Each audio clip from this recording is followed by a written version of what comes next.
Olá, boa tarde, paz do Senhor. Hoje, domingo, dia 22 de agosto de 2021, o dia que o Senhor preparou, um domingo que o Senhor preparou sobre a tua vida, sobre a tua casa, a tua família, os teus queridos, em nome de Jesus. Por isso, que o Senhor te abençoe, que o Senhor te guarde, que o Senhor resplandeça o seu rosto sobre a tua vida e tenha misericórdia de ti, como diz a Bíblia, e nós sempre viveremos aquilo que é bom, perfeito e agradável.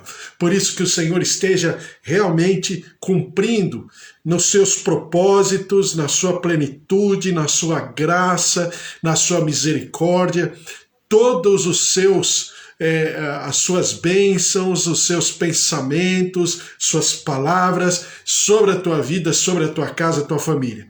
A Bíblia diz que o Senhor deseja o nosso bem e não o nosso mal. A Bíblia fala que o Senhor deseja a nossa bênção e não a nossa maldição. A Bíblia fala que o Senhor deseja a nossa vida e não a nossa morte.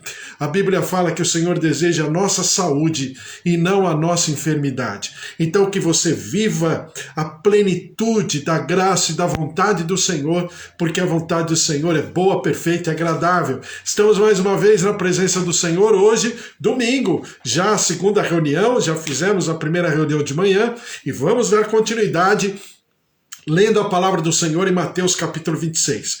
Mateus capítulo 26, eu falei hoje de manhã, fala principalmente de 4 personagens, né? Maria de Betânia, Judas, Pedro e Jesus. Mas todos eles com uma característica muito sublinhada nos versículos, no corpo, né, de todo o capítulo 26, que é o quê? A humanidade. A humanidade deles. A humanidade em que nós nos enxergamos neles. Gente como a gente. Aí você vai falar assim, poxa, mas está me comparando com Judas? Mas quantas vezes nós, até mesmo, vamos dizer, no primeiro momento foi até uma boa intenção, mas no decorrer nós cometemos alguns erros, algumas falhas, né? A motivação do nosso coração não foi aquela saudável em que nós fizemos e cumprimos com algumas tarefas, alguns trabalhos, até mesmo em relação ao ministério, em relação ao nosso chamado, mas nós fizemos com uma motivação incorreta, vamos dizer assim. Não é aquela motivação saudável. Então, é claro que quando você fala de Pedro, quando você fala de Maria de Betânia, principalmente Maria de Betânia, a gente fala de alguém que se derrama, alguém que se derrama em adoração, em louvor, em gratidão, num culto digno do Senhor, né? E digno dela própria em relação ao Senhor, ainda que todos discutissem, ainda que todos estivessem falando, né? Cochichando, comentando, ela estava fazendo algo excelente, e eu falei para você, né? A única que realmente fez a coisa certa e na hora certa. Porque enquanto as outras mulheres, já agora, né, no domingo de Páscoa, no domingo da ressurreição, foram cuidar do corpo de Jesus, ele já não estava mais lá, ele já havia ressurgido, ele já havia ressurreto. Enquanto ela se derramou em bálsamo, o bálsamo, né, essência de nardo puro, como diz a palavra, ela fez na hora certa. Então é exatamente essas nuances entre a característica, o caráter de cada um deles. Pedro que era uma pessoa, né, incisiva, vigorosa, na hora de falar, na hora de colocar a sua opinião, na hora de falar à frente dos outros discípulos como um líder que foi e que estava sendo e que seria mais tarde um líder um homem muito digno da sua condição de líder dos apóstolos, né? Líder da igreja naquele momento, líder de todo o ministério de igreja, de povo de Deus, a partir e por causa da ressurreição de Jesus. Mas também tinha as suas mazelas, tinha as suas fragilidades, as suas fraquezas. Eu até compartilhei com você que, para mim, né, assim, pessoalmente falando, eu penso em Pedro, porque Pedro é o personagem bíblico creio eu, do mais dissecado possível, né?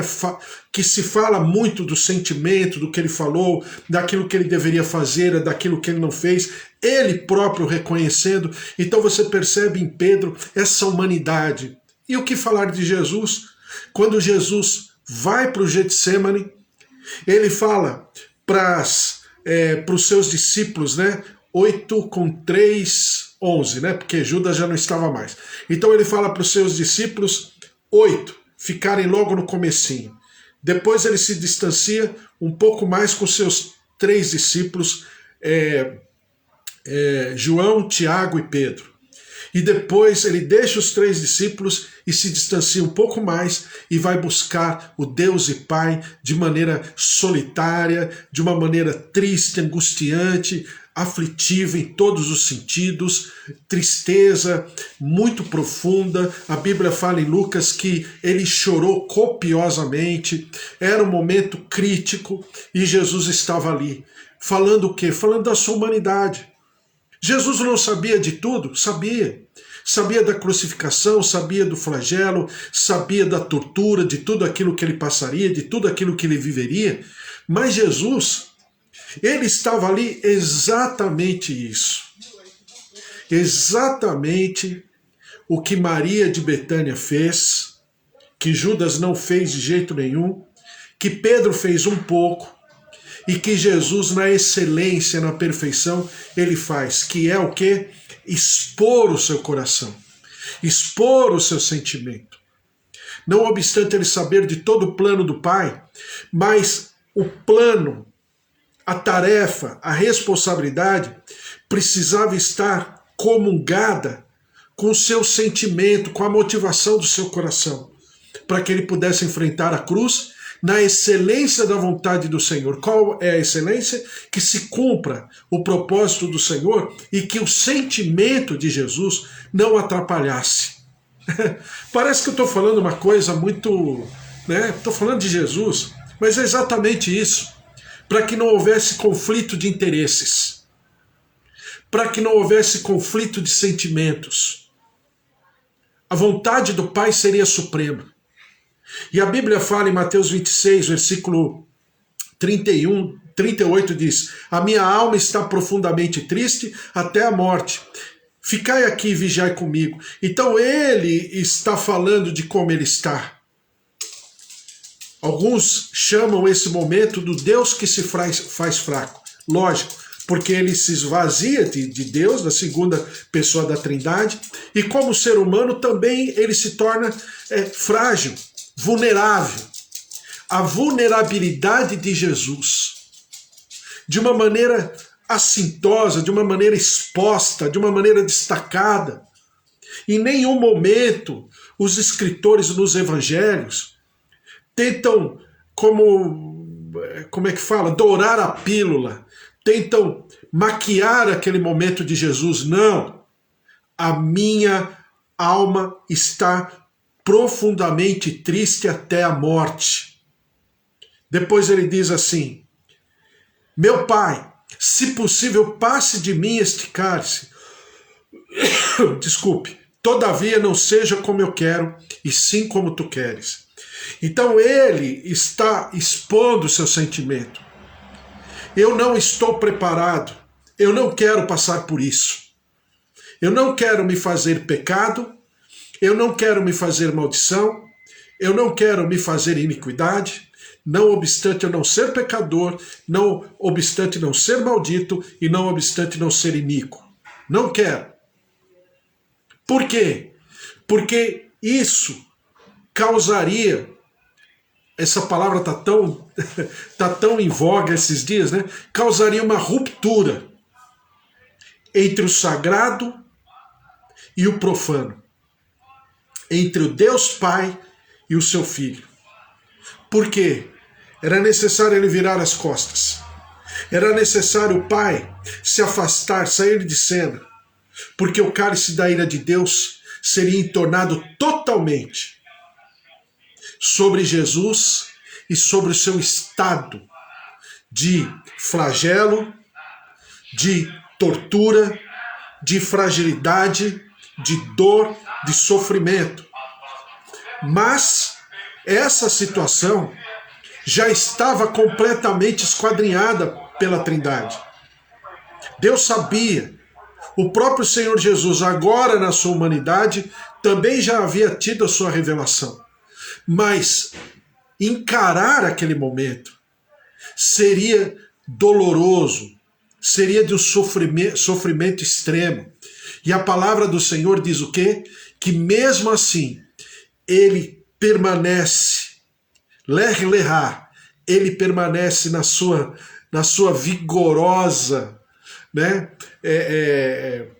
No seu vigoroso propósito do Pai, sendo que ele abdicou dos seus próprios sentimentos. A Bíblia fala, o espírito na verdade está pronto, mas a carne é fraca. Depois ele diz assim, meu Pai, se não é possível passar de mim este cálice sem que eu o beba, faça-se a tua vontade. E eu coloquei uma das frases, né, daquilo que eu postei pela manhã, eu coloquei assim, Getsemane, a porta de entrada para o reino e a sua justiça. Então a porta de entrada para nós todos, porque somos imitadores de Jesus, né? Paulo nos recomenda que sejamos imitadores dele. Então, para nós todos, a porta de entrada é exatamente o Getsemane. É o jardim da prensa de azeite. Por quê? Por que a porta de entrada? Porque é quando eu abdico de mim. É quando eu desprezo os meus absolutos, as minhas questões, as minhas fraquezas, as minhas vulnerabilidades pelo reino, pelo Senhor do reino e pelo reino. Esse é o propósito. E Jesus deixa isso muito bem claro. Humanamente ele não gostaria de passar por aquilo. Mas como cidadão que é rei, mas como cidadão do reino naquele momento, ele passa pelo propósito do Pai e do próprio reino ou do seu reino.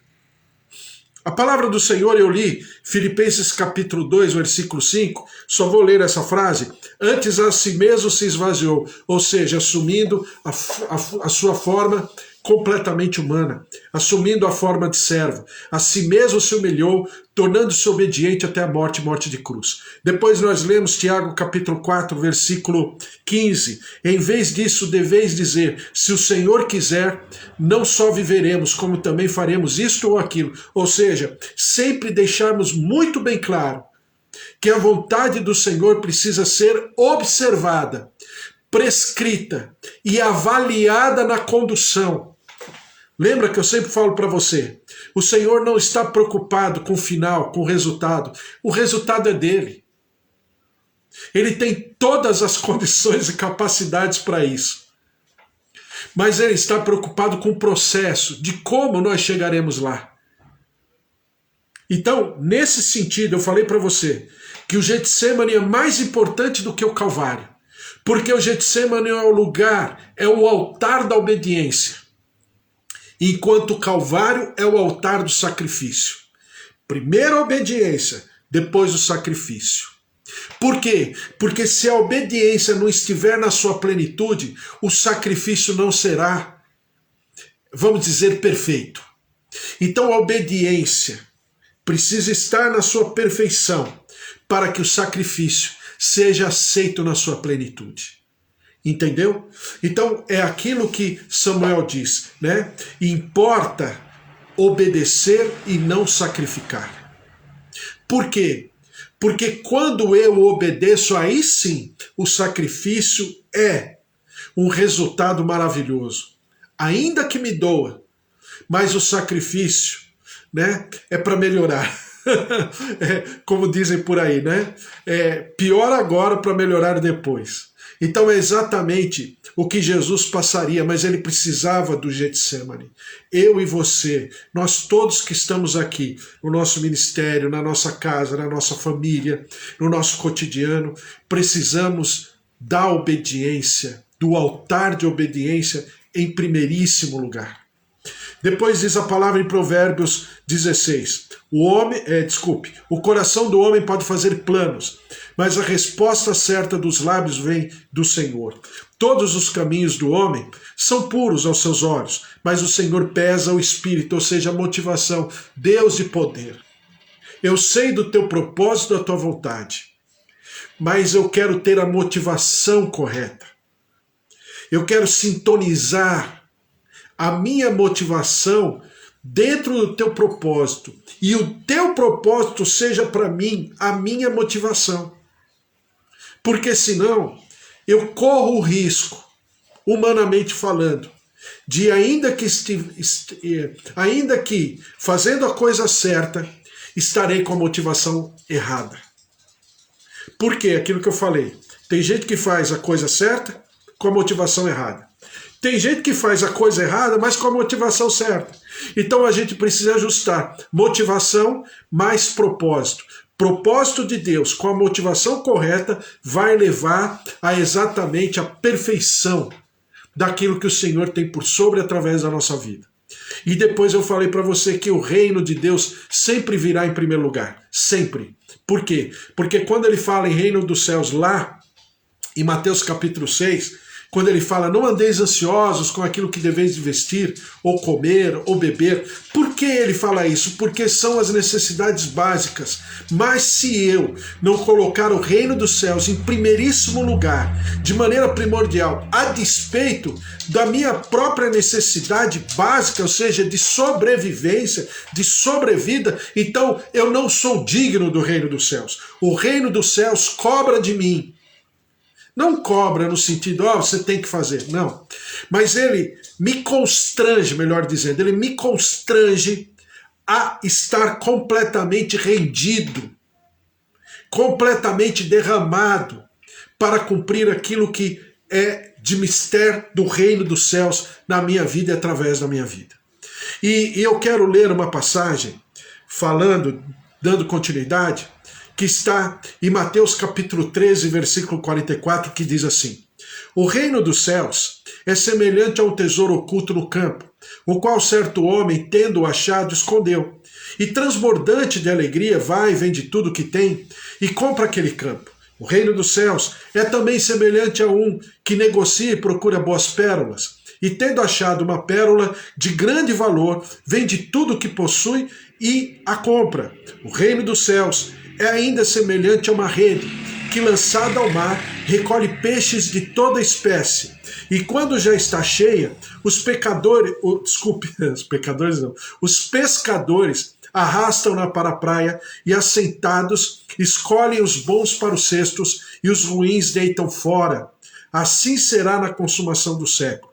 Sairão os anjos e separarão os maus dentre os justos e os lançarão na fornalha acesa. Ali haverá choro e ranger de dentes. Então, o que o Senhor Jesus está falando? Não é servir o reino dos céus de qualquer maneira, né?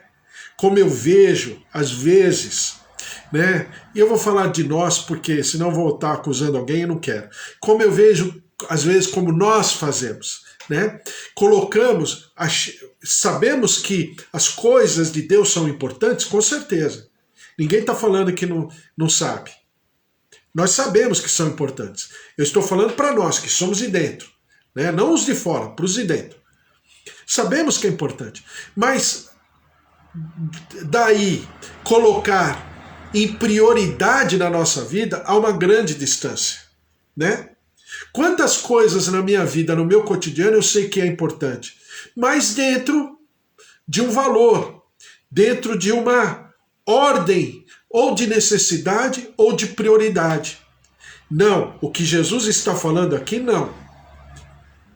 É que o reino dos céus precisa estar sempre em primeiríssimo lugar. Por quê? Porque senão haverá um desequilíbrio entre aquilo que eu desejo ter do reino, mas aquilo que eu ofereço ao reino. Quando o Senhor se coloca ali no Getsêmani, de uma maneira a se humilhar, a se derramar, literalmente suando sangue, chorando copiosamente, angustiado, aflito, entristecido. Por quê? Porque ele está ali exatamente pontuando para todo o mundo espiritual de que o mais importante é o Senhor Deus e Pai e o seu reino. Pronto. Nem que com isso ele tenha que passar por situações e circunstâncias que ele não queira, ele está priorizando o Deus Todo-Poderoso e o seu reino em primeiríssimo lugar. Então é o que o Senhor Jesus fala em Mateus capítulo 13, que eu chamo do capítulo das parábolas. São 6 parábolas que diz assim, e o reino dos céus é semelhante a, e eu peguei aqui 2, a um tesouro oculto no campo, qual certo homem, tendo achado, escondeu. E transbordante de alegria, vai e vende tudo o que tem e compra aquele campo. O reino dos céus é também semelhante a um que negocia e procura boas pérolas. E tendo achado uma pérola de grande valor, vende tudo. Ou seja, a pérola é o seu objetivo. Ele vende tudo, ele se desfaz de tudo, e o tesouro oculto, a mesma coisa, ele vende tudo, ele se desfaz de tudo.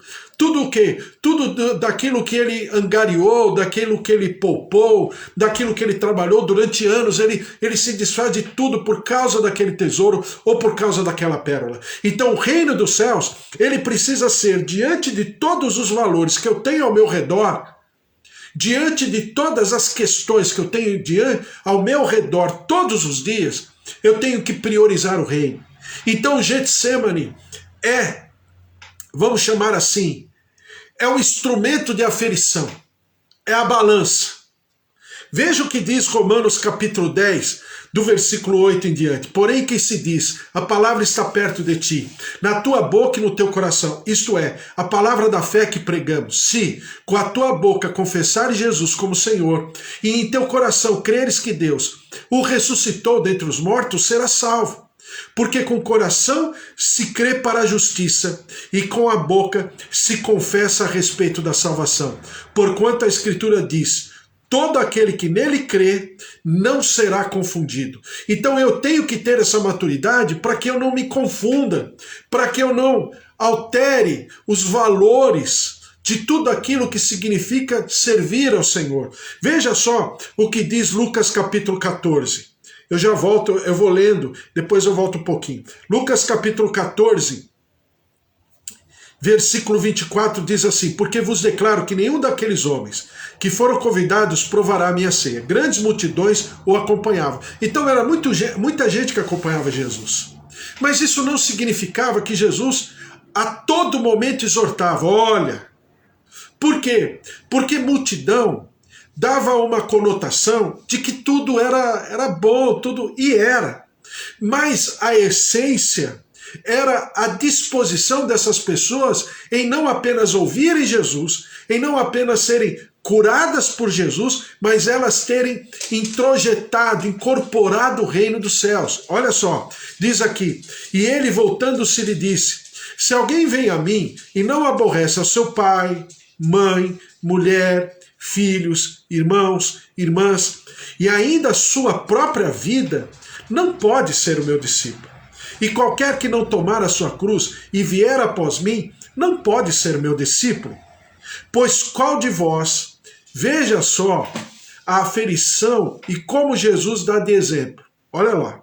Pois qual de vós, pretendendo construir uma torre, não se assenta primeiro para calcular a despesa e verificar se tem os meios para concluir? Para não suceder que, tendo lançado os alicerces e não a podendo acabar, todos os que a virem zombem dele, dizendo, este homem começou a construir e não pôde acabar? Ou qual é o rei que, indo para combater outro rei, não se assenta primeiro para calcular se com 10.000 homens poderá enfrentar o que vem contra ele com 20.000?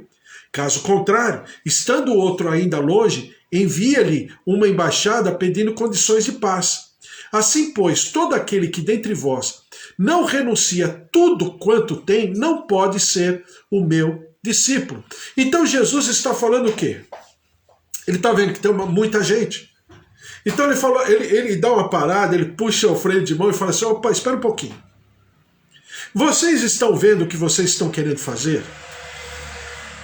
Em outras palavras, vocês querem realmente viver nesse reino? Então deixa eu falar para vocês. É como um homem que se propõe a edificar um edifício. Ele, para edificar o edifício, ele vai fazer toda a conta, todo o cálculo, para ver se ele tem condição financeira de começar a obra, porque senão ele vai passar vergonha. Então é exatamente o que significa viver diante do Senhor.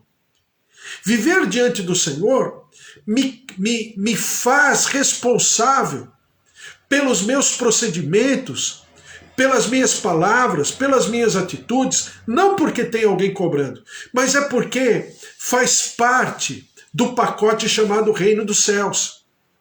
E quando Jesus vai para o Getsemane, não é porque ele está ali desesperado, nada disso. Ele sabia porque ele estava lá. Mas ele queria o quê? Ele queria deixar bem claro, até para ele próprio, humanamente falando, de que ele estava numa atividade, numa ação, num propósito, numa tarefa, numa responsabilidade estabelecida pelo Senhor e que ele havia dito sim, ele havia concordado. Então a palavra do Senhor fala, e Paulo fala em Romanos capítulo 10, que não basta eu crer no meu coração, mas eu tenho que confessar com a minha boca. Confessar com a minha boca significa o quê? Praticar aquilo que eu creio. Eu não posso fazer por menos. Então o Getsemane é importante para mim e para você, porque quando a gente percebe como Jesus viveu, vivenciou, expressou, experimentou o Getsemane em toda a sua profundidade, na verdade o Getsemane é o nosso passaporte. É como se fosse, né, como é que fala? Aquela cabine de aferição do passaporte. Então é ali, né, na alfândega, diante de todo o reino espiritual, que o Senhor Jesus estava ali, ó, carimbando seu passaporte. Claro, didaticamente falando. Por quê? Porque ele estava completamente rendido à vontade do Pai, a despeito da sua vontade. Eu e você só viveremos os propósitos de Deus a tal nível se, e somente se, eu conseguir aferir os meus sentimentos, aferir as minhas frustrações, as minhas vulnerabilidades, as minhas fraquezas e colocá-los expostos diante do Senhor e fale: Senhor, eu sei a tua vontade, mas eu estou assim. E eu confesso ao Senhor que para tal coisa, ainda que seja o teu propósito, eu não me sinto, como é que fala, totalmente calibrado. E eu vou colocar isso diante do Senhor. E obviamente o Senhor fará com que eu me ajuste, eu me sintonize naquilo que Ele deseja sobre através da minha vida. Então o Getsemane em primeiro lugar, é o derramar da minha própria vida, é o lugar da minha solidão, é o lugar da minha aflição, é o lugar da minha angústia, é o lugar onde eu exponho a minha fraqueza, a minha vulnerabilidade. Porque também o Getsemane é o lugar onde eu enxergo qual o nível de prioridade do reino dos céus na minha vida. Porque o Getsemane é o lugar onde o discípulo de Cristo também se rende, como seu mestre se rendeu. E o discípulo de Cristo começa a se examinar-se, como diz lá em 1 Coríntios, né? Examine-se o homem a si mesmo. E Jesus se examinou ali. Ele fez um autoexame e ele colocou tudo exposto diante do Senhor. Então o Getsemane é maravilhoso, porque ele nos ensina. E isso em Jesus foi tão especial. Filipenses capítulo 4, versículo 11 diz assim: digo isso não por causa da pobreza, porque aprendi a viver contente em toda e qualquer situação. Por quê? Porque as virtudes, elas não são impostas, ou então não vem como se fosse um banho assim de virtude tal e eu passo a ser virtuoso naquela área. Não, as virtudes na palavra do Senhor são desenvolvidas, são aprendidas. É o que Paulo diz: aprendi a viver contente em toda e qualquer situação. Por quê? Porque em dado momento na vida dele, segundo o que ele próprio fala, ele não ficava tão contente, mas agora ele fica. E ele diz assim: aprendi a viver contente em toda e qualquer situação, tanto sem estar humilhado como também ser honrado. De tudo em todas as circunstâncias já tenho experiência, tanto de fartura como de fome, assim de abundância como de escassez. Tudo posso naquele que me fortalece. Então o que Paulo está falando? Eu aprendi. Olha o que olha o que Hebreus fala a respeito de Jesus, Hebreus capítulo 5, versículo 7. Ele, Jesus, nos dias da sua carne, eu acho tão precioso, né?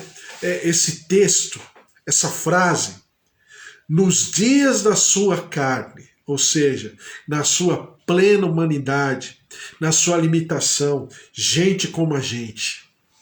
Jesus, nos dias da sua carne, tendo oferecido com forte clamor e lágrimas, orações e súplicas a quem o podia livrar da morte, e tendo sido ouvido por causa da sua piedade, embora sendo filho, olha só, que texto maravilhoso, aprendeu a obediência pelas coisas que sofreu, e tendo sido aperfeiçoado. Então, na nossa oração, no nosso Getsêmani, nós somos expostos, mas nós somos aperfeiçoados, e nós desenvolvemos o nosso aprendizado. Ainda que com choro, ainda com clamor, ainda com uma tristeza, uma angústia, uma aflição, mas estamos diante da presença do Senhor. E a palavra do Senhor fala que não apenas o Senhor Jesus aprendeu a obediência pelas coisas que sofreu, mas ele foi aperfeiçoado também. Então as virtudes do Senhor derramadas sobre a nossa vida, elas precisam passar por um desenvolvimento, por um aperfeiçoamento, como aconteceu com Pedro. Lembra que a gente conversou sobre Pedro? Que ele foi sendo aperfeiçoado. Em todo momento, Pedro era o líder. Em todo momento, Pedro era aquele que o Senhor havia levantado, mas ele precisava ser aperfeiçoado. Lembra aquilo que aconteceu com Moisés? Lembra da história? Quando a palavra do Senhor, e olha que texto maravilhoso, Atos capítulo 7, quando Estevão, ele fala em Atos 7, toda a Bíblia, né? Toda a redenção humana está em Atos 7. E ele fala que quando Joquebede e o seu esposo viram a Moisés quando nasceu, viram que ele era formoso aos olhos de Deus. Então não era formoso porque os pais achavam formoso, mas eles tiveram discernimento de que Moisés era formoso aos olhos de Deus.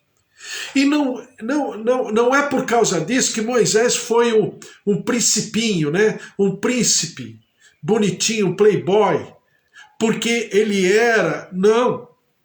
Ele foi forjado, ele foi aperfeiçoado, e muitas das situações, circunstâncias, ele sofreu também para que ele pudesse se transformar lá na frente, 80 anos mais tarde, em alguém pronto para receber o chamado do Senhor e ser libertador do povo da terra do Egito. Então é isso, é exatamente o que significa o Getsêmani. O Getsêmani significa aquilo que eu falei para você, né? O Senhor Jesus deixa a maioria dos discípulos numa parte lá do jardim, ele se afasta com os outros 3 discípulos, ele deixa em outra parte do jardim, mas ele vai numa parte sozinho, porque ali está expresso espiritualmente o templo, né? O átrio, o lugar santo e o santo dos santos. E a palavra do Senhor diz o quê? De que Jesus ali se derrama, porque como sumo sacerdote, aprendeu através do seu próprio sofrimento, aprendeu a obediência e foi aperfeiçoado. O Getsêmani é a constatação de todo o nosso sentimento, de todo o nosso trabalho, inclusive de todo o nosso desgaste, de toda a nossa apreensão, de toda a nossa tristeza e de toda a nossa angústia, para aferirmos quem somos e como estamos, diante daquilo que o Senhor deseja que nós realizemos, que nós façamos e que nós tenhamos como tarefa. Aferindo todas as coisas, porque é Ele quem dá a última palavra. E é Ele quem manifestará a sua vontade plena, perfeita e maravilhosa sobre através de nós. Então, quando eu leio, por exemplo, 1 Pedro capítulo 1, versículo 2, eleitos segundo a presciência de Deus e Pai, em santificação do Espírito, para a obediência e a aspersão do sangue de Jesus Cristo, graça e paz vos sejam multiplicados. Então nós fomos preparados, santificados pelo Espírito, para quê? Para obedecermos. Pura e simplesmente assim. Que obra? Obedecer. Ah, mas eu tenho tanta coisa. Sim. O que cabe a você é obedecer. Em João 21, 18 diz: em verdade, te digo, que quando éramos mais moço, tu te cingias a ti mesmo e andava por onde querias. Quando, porém, fores velho, estenderás as mãos e o outro te cingirá e te levará para onde não queres. Esse texto é para Pedro, João capítulo 21, quando o Senhor Jesus fala de como Pedro amadureceria na sua caminhada e ele seria levado pelo Espírito Santo. Ele seria uma pessoa completamente flexível, maleável, à voz, à vontade do Espírito Santo, e ele seria movido ainda contra a vontade dele. Olha só. E outro te cingirá e te haverá por onde não queres, contra a vontade dele. Mas o Senhor faria. Que palavra maravilhosa. Esse é o nosso Deus, esse é o nosso Senhor, esse é o nosso Salvador. Getsemane é o lugar, da obediência. Primeiro a obediência, depois o sacrifício. É necessário o sacrifício? Com certeza. A cruz estava ali. Mas primeiro vinha a obediência e depois o sacrifício. Sacrifício sem obediência, como diz Samuel, não importa para Deus. Mas a obediência e depois o sacrifício é a plenitude e a perfeição da vontade do Senhor. E nós temos que viver essa constituição de uma maneira completamente desprendida, sabendo que o Senhor tem sobre nós muito além, porque com certeza lá na frente, a vitória é certa, a realização é certa, a alegria é certa, a felicidade é certa. E a palavra diz que o Senhor cumprirá com todos os seus preceitos, todas as suas promessas na nossa vida, na tua casa, na tua família, em todos os nossos queridos, em nome de Jesus. Vamos orar, colocar tudo isso diante do Senhor? É tempo de obediência, é tempo de sabermos e observarmos aquilo que o Senhor tem sobre nós. Falarmos desse tema hoje em dia é meio complicado. Por quê? Porque nós vivemos uma geração que a impressão que dá é que Deus tem obrigação, Eu vou e Deus vai me abençoando no caminho. Deus que se vire para me abençoar. Mas não é isso que diz a Bíblia. A Bíblia fala completamente diferente.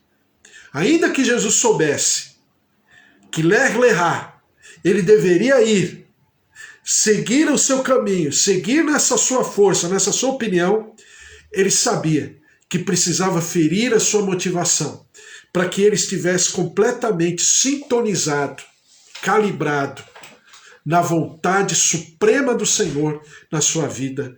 E isso foi para ele maravilhosamente um recurso espiritual para que ele pudesse descer e falar para os seus discípulos: vamos, o traidor se aproxima, é o momento, é a hora, Ler-Lerá, eu vim para isso.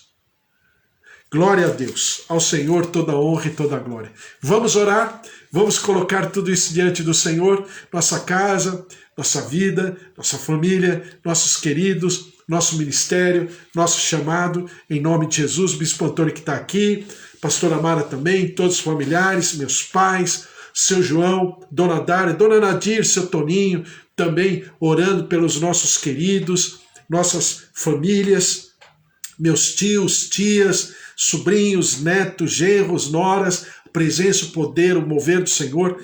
Vamos orar, colocar tudo isso diante do Senhor. João, Roseli, também sua família, e Fábio, Márcia, familiares, seu Augusto, dona Efigênia, toda a família, também a Amanda, família, a presença, o poder, o mover do Senhor, o André Volga, Deus abençoe você, André, Deus abençoe a tua casa, a tua família, manda um beijo aí para Valéria, também Deus abençoe, o Senhor esteja sobre a tua vida, Jadson, familiares, a graça, a glória, a presença, o poder do Senhor se movendo sobre a tua vida também, em nome de Jesus, Eva, Carlos, toda a família, o Senhor esteja sobre a tua vida também, em nome de Jesus, e que a glória, a presença, a graça se derrame poderosamente. Vamos orar?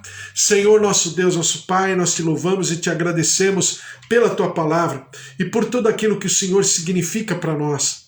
E que, ao passarmos pelo Getsêmani das nossas vidas, em algum momento, em alguma situação, ou nós que já passamos em algum momento ou situação, que nós estejamos sendo capacitados, ó Deus, a viver exatamente o teu propósito. E os nossos sentimentos, toda a motivação do nosso coração, estejam completamente expostos, aferidos, derramados diante do Senhor, para que nós estejamos vivendo exatamente a tua vontade, porque ela é boa, ela é perfeita e ela é agradável. Sabedores da tua vitória, sabedores que o Senhor tem destinado para nós dias maravilhosos, sabedores que o Senhor tem a completude de toda a tua obra, o resultado em sucesso, em vitória e realização. Por isso, ó Deus, derrama-te, para que nós estejamos seguros, equilibrados, fundamentados, capacitados. E assim como o Senhor Jesus passou pelo Getsêmani, para viver uma nova etapa, ainda que fosse doloroso, mas o final foi uma grande vitória. Eu, Senhor, me derramo, eu me rendo aos teus pés para viver todas as vitórias que o Senhor tem por sobre as nossas vidas, que o Senhor tem planejado, planificado, projetado sobre cada um de nós. E nós daremos sempre ao Senhor toda a honra e toda a glória.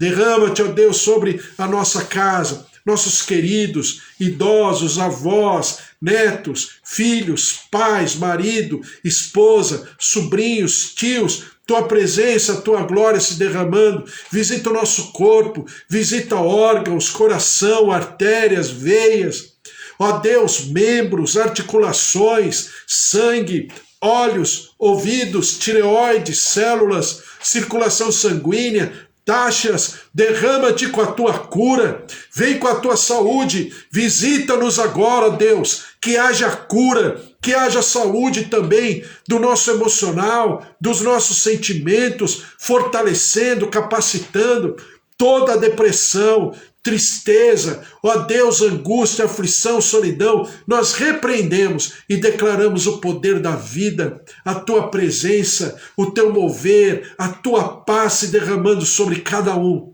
E nós te louvaremos sempre e daremos sempre ao Senhor toda a honra e toda a glória.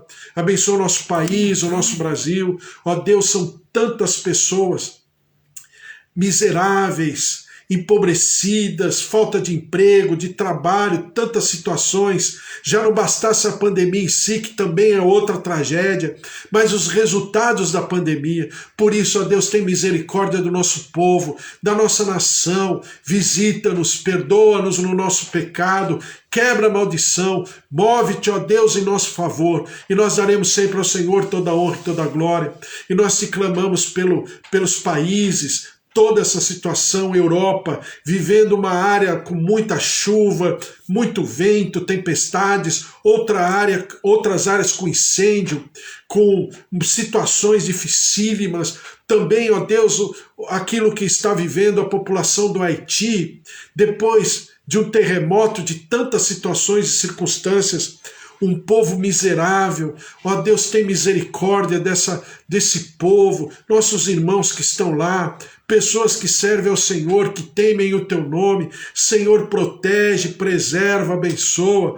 Também, ó Deus, pelas pessoas, pelos cidadãos e pelo Afeganistão e toda essa situação que está constrangendo o mundo inteiro, principalmente as potências, porque está mostrando, expressando, expondo os erros, as falhas. Senhor, tem misericórdia porque o povo está sofrendo, está morrendo. Senhor, tem misericórdia, traz da tua paz, traz da tua graça, vem com o teu mover e nós louvaremos sempre e daremos ao Senhor toda a honra e toda a glória. Senhor, derrama-te sobre cada um de nós que estamos aqui, nossas casas, nossas famílias, o finalzinho desse domingo, essa próxima semana que virá. Senhor, abençoa-nos, boas notícias, realização, conquistas, vitórias, a presença do Senhor nos tornando prósperos, nos fazendo bem-sucedidos, vivos, saudáveis, preservados, e nós daremos sempre ao Senhor toda a honra e toda a glória.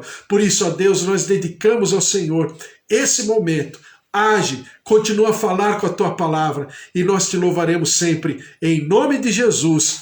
Amém. Amém? Glória a Deus, que o amor do Deus Pai Todo-Poderoso, que fez o céu e a terra, e a vida vitoriosa em Jesus Cristo, e as consolações do Espírito Santo da promessa, estejam sobre a tua vida, a tua casa, a tua família, os teus queridos, e que ninguém possa te resistir, porque você carrega o amor de Deus, e ninguém pode separar do amor de Deus. Que essa plenitude do Senhor te acompanhe todos os dias da tua vida dessa semana, em nome de Jesus, porque se Deus é por nós, quem será contra nós? Se o Senhor é o nosso pastor, de nada nós teremos falta. Amém? Um beijo para você, divulgue, dê o teu joinha, se inscreva lá no YouTube, olha, pensa a respeito. Eu tenho tido, eu falo trabalho, mas eu tenho tido com muito prazer esse trabalho de colocar a frase, de colocar os textos. Divulgue, pense, medite, ore e vamos andar de acordo com aquilo que o Senhor já estabeleceu sobre a nossa vida em nome de Jesus. Amém? Por isso fique na paz, uma semana maravilhosa, uma segunda-feira muito especial, amanhã 10 horas da manhã, segunda-feira estamos de volta. Deus abençoe, um beijo para você, um beijo Mara, beijo Bispo Antônio, todos que estão aqui, a presença e o poder do Senhor, Jadson, Eva, Carlos, João, Roseli, Amanda, Deus abençoe a todos, fiquem na paz, até amanhã, 10 horas da manhã. Beijo, tchau, tchau.